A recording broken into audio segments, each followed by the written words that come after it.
በ2019 በሶሪያ በረሃዎች ላይ የዓለም ሀያላን ጥምረት አሸንፈዋል ብለው ሲያውጁ የአይኤስ ግዛት ማክተሙ ታምኖ ነበር።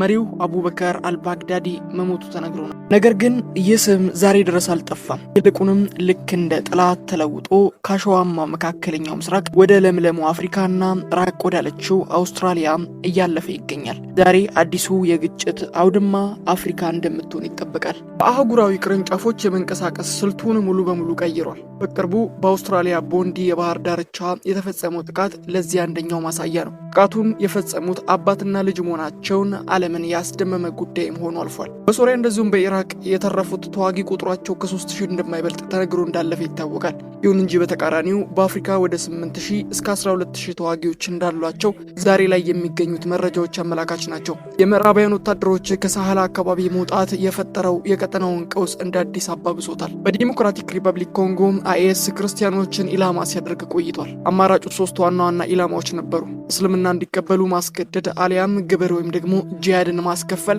አሊያም ደግሞ ሞት ነበረ። አብዛኛውን ጊዜ አማራጩ ሳይወጡ በጅምላ ይጨፈጨፋሉ። ናይጄሪያ እንደዚሁም ሞዛምቢክ ቡድኑ በእነዚህ አካባቢዎች ግዛቱን አጠናክሮ የሚንቀሳቀስባቸው ዋነኛ ክፍሎች ናቸው። አፍጋኒስታን ውስጥ የሚገኘው አይኤስ በሞስኮ እንደዚሁም በኢራን የተፈጸመው የጅምላ ግድያዎች ዋነኛ ምክንያትና ሰለባ ሆኗል።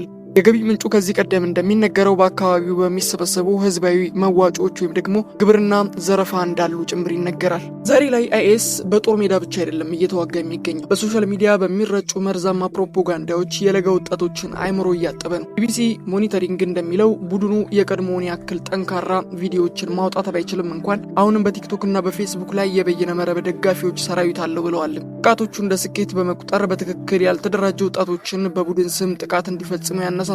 በያሉበት አካባቢዎች ጥቃቶችን እንዲፈጽሙ፣ ሰዎች በሰላም ሲንቀሳቀሱ፣ ወታደሮች በበረሃ ሲጓዙ፣ ፀሐይ ሲያጠቃቸው እነዚህ ጥቃቶች ሰለባ ሲሆኑ ይታያል። አይኤስ ግዛቱን አጠናክሯል። ነገር ግን ርዕዮተ ዓለሙ ሙሉ በሙሉ እየተምታታ ይገኛል። በአፍሪካ ደኖች ውስጥ ስሩን እየሰደደ እንደሚገኝ የሚወጡት መረጃዎች ይጠቁማሉ። በአውሮፓና በአውስትራሊያ ደግሞ በብቸኛ አጥቂዎች ስጋቶች እንደ ዋነኛ ሰለባ ሆኗል።